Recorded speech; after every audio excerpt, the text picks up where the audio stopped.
Hey, what's up? Another project going on here. LS swapped old school truck. Pretty much just finished tuning this and setting it up on OEM ECU, and then now a customer has decided to make the switch over to Holley Terminator X. So we have all these harnesses, all this stuff that all needs to go in. Step one is going to be removing all of the old engine harnesses and stuff. You can see there's 140 relays over there. It's kind of some miscellaneous wiring scattered throughout. This is a drive-by-wire setup.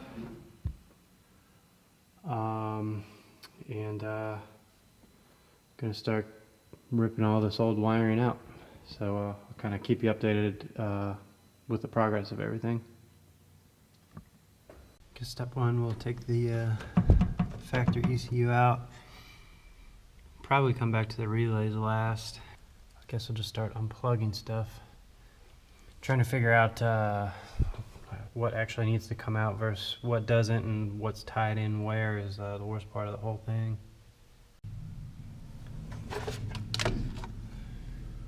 This thing's huge. Had all kinds of bolts holding it in, but it's gone.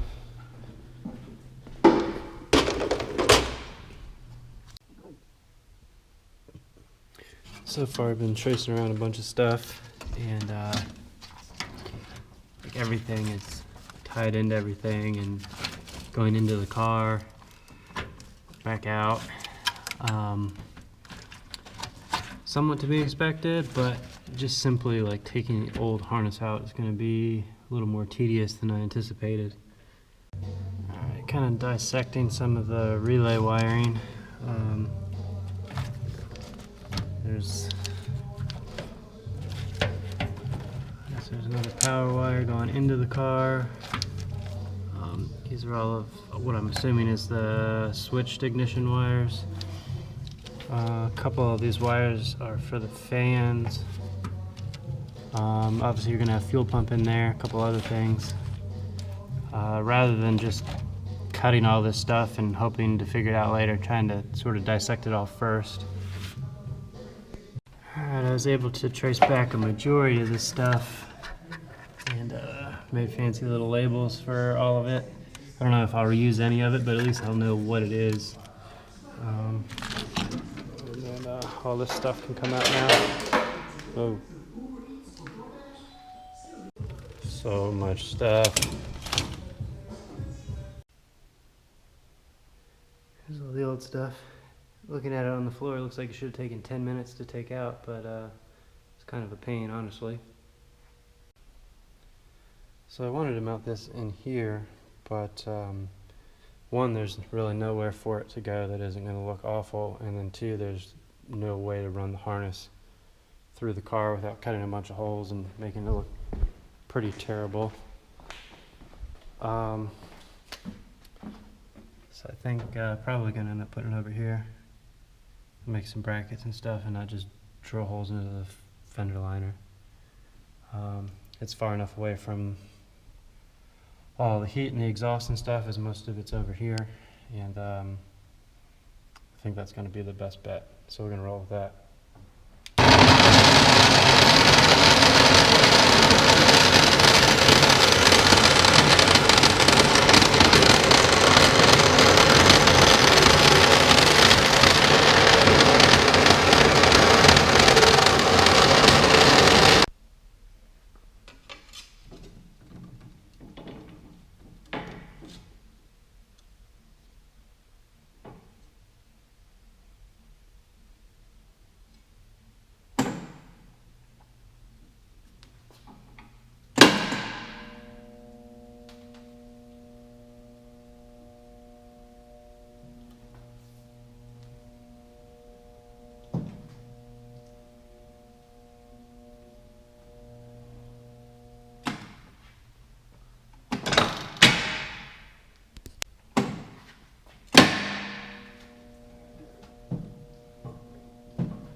Just making a pretty simple bracket, nothing exciting.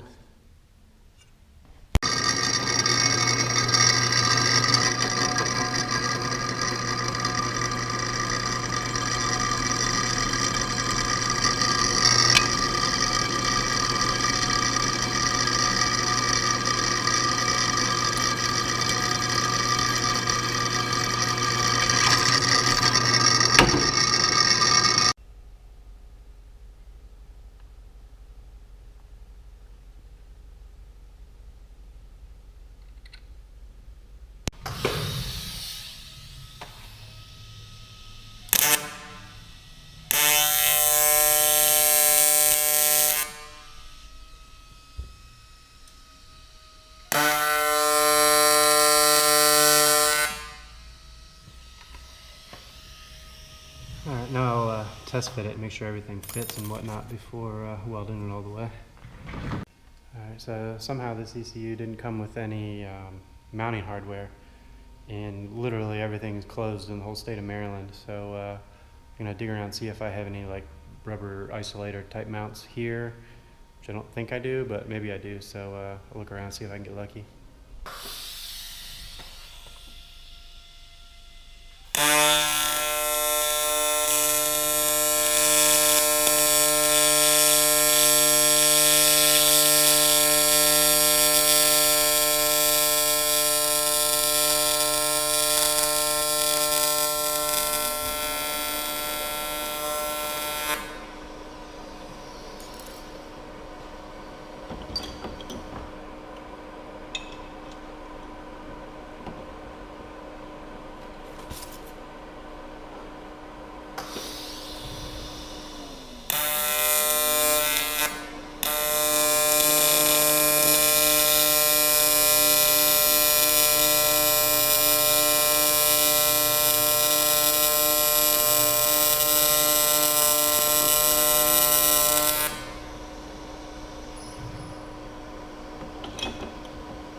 Alright, while I wait for that to cool down, I'm going to start laying out all these harnesses and figuring out where everything goes.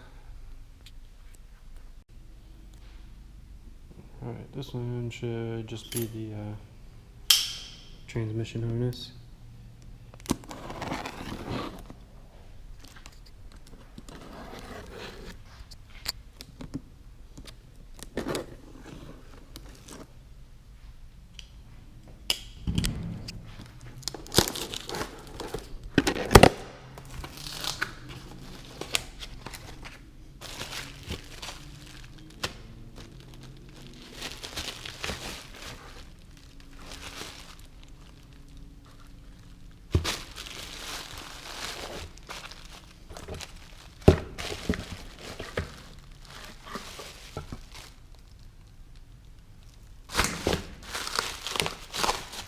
Save that one for later. drive-by-wire harness. This one's just the bulk main harness. That one's probably the most straightforward. And this one looks like probably just power and ground. And this looks like maybe injector harness of some sort. Of course. Yeah, so this is the drive-by-wire harness. It's close to 100,000 feet long, so it'll definitely reach where it needs to go. Ouch.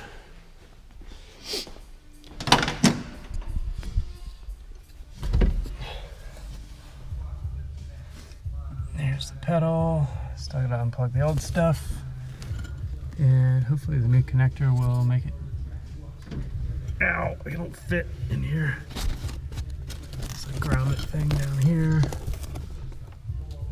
Can't really see it, but hopefully it'll fit through there. So the TPS harness is incorrect. Plugs in the throttle body, but not the pedal. So I'll come back to that. Here's the ECUs mounted over here. Nothing exciting but away from heat, so it should work okay. I did not have any of the rubber isolators that I wanted, so just got a couple temporary bolts in there for now, but I'll order some of those and swap those out. This one's got to go from right there to right here. And it's about 60 feet long, so cut this one down like crazy.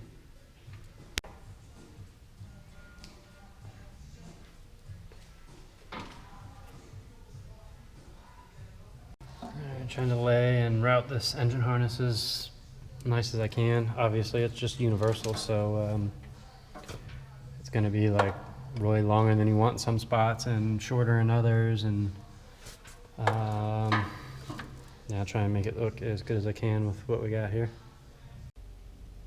Injector harness adapters. Got an O2 sensor and adapter harness for that. Sensor harness is also really long.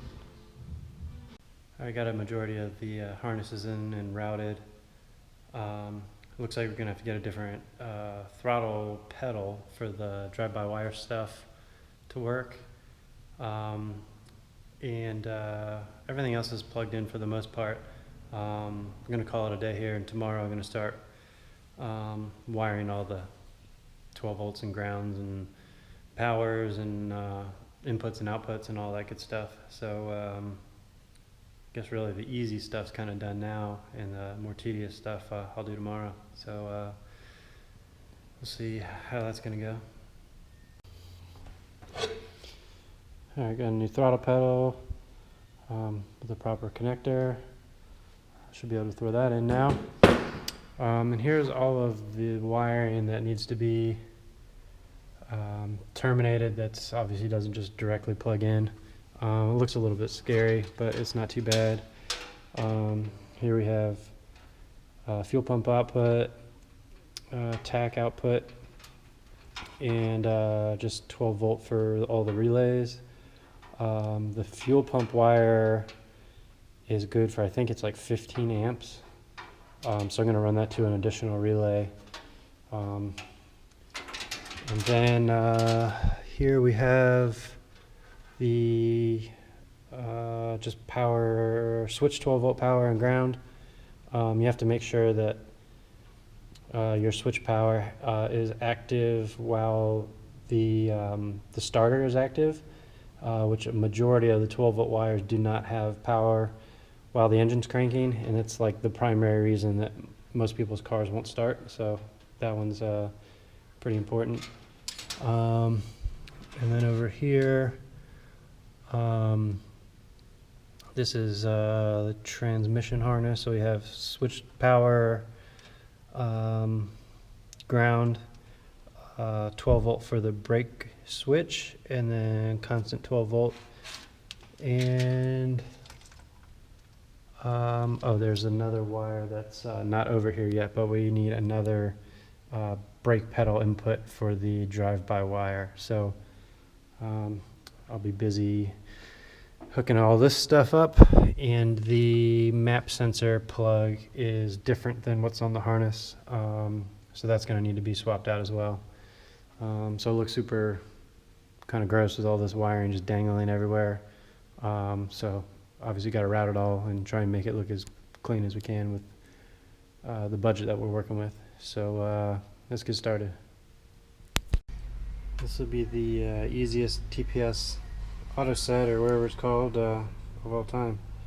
Can just pull it out into the engine bay with me. I got everything installed. I think the only outputs I'm using are the fans. They're working. We're not just got a manual boost controller on this one. I don't know, probably should have done more of a I guess a how-to or whatever, but between having another 5-10 cars on the dyno during this, and it seemed like hook up 1 or 2 wires at a time, and then go do something else and come back to it. So it was kind of a mess as far as trying to film it, but it started right up first try.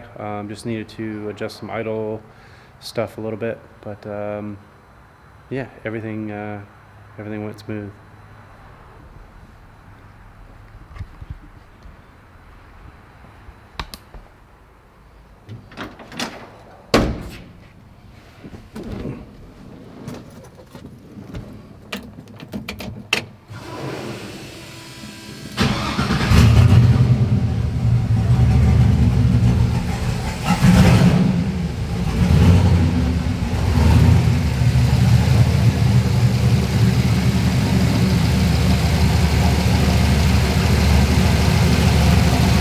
It still needs some adjusting. It's only ran for about a minute so far.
Alright, so looking at the Holley ECU does have a couple degrees more timing in it, which again makes sense, that the power is a little bit higher.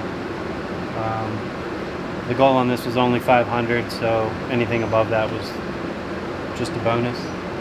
I guess we're a little bit more aggressive this time than last time, so maybe I'll pull a degree and a half out.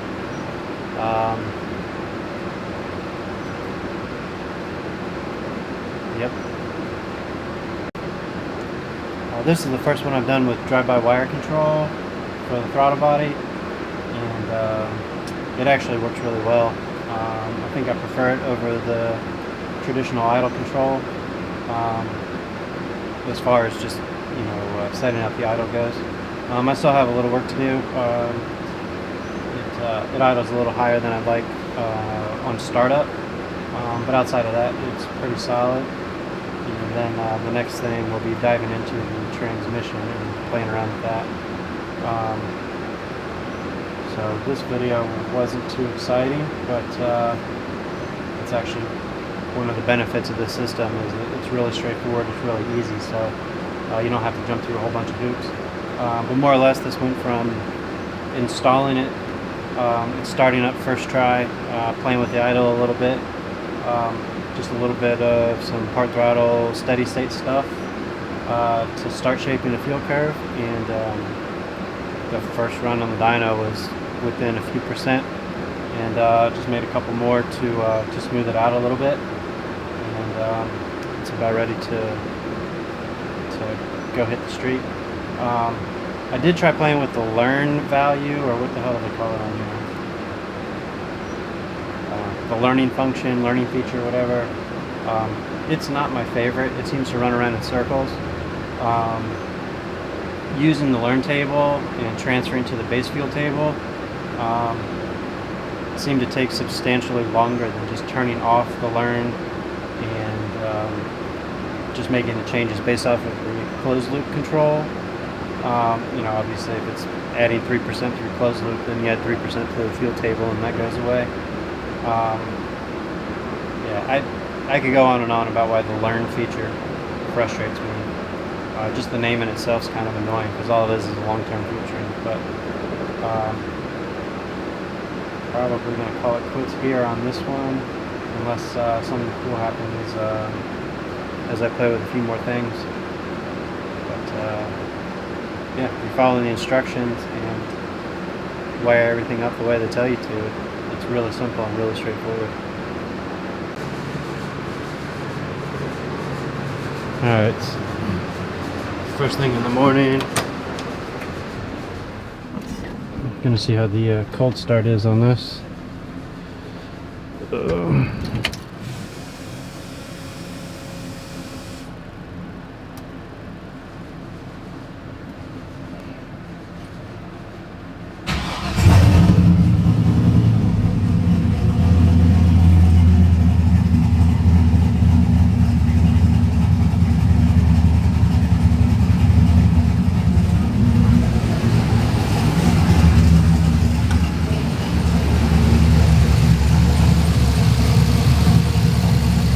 It's 93 octane with injector dynamics 1050X injectors.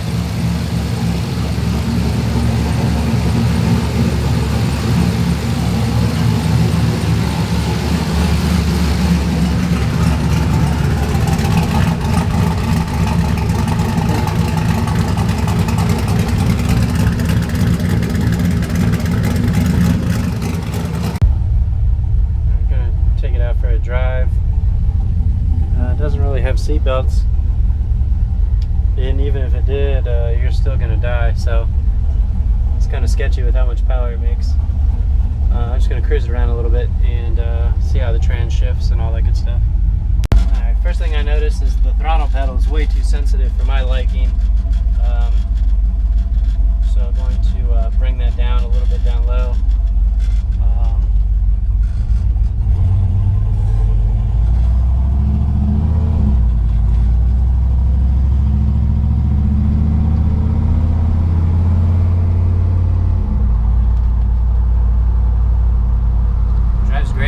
Still a little too sensitive. You just barely touch the gas pedal and the thing wants to take off. I'm gonna make a couple more revisions to that. I don't even know if you can see it, but turn the learn back on just to see what it was doing, and it's all between like 0 and 1%. So got it pretty close on the dyno. So it runs pretty good.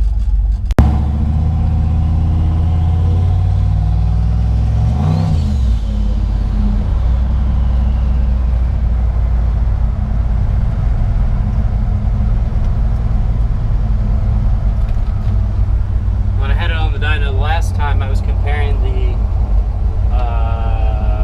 whatever the hell altimeter wideband with my dyno wideband, and it was nowhere close, and the Holley's confirming the same thing. I've had terrible luck with those. I don't suggest anybody buy one of those.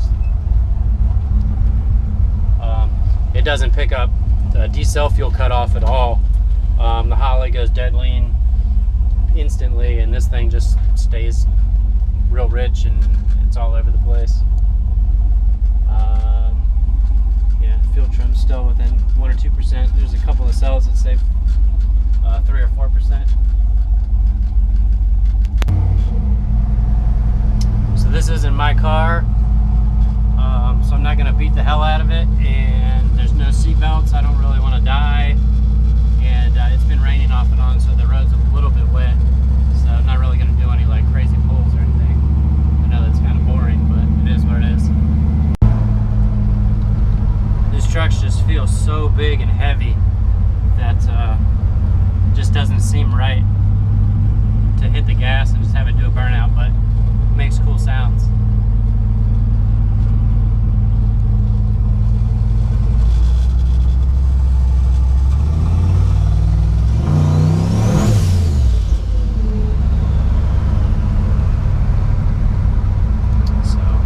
Be able to test out any of the full throttle shifts. I played with it on the dyno a little bit, but I'll have him test that out on the road and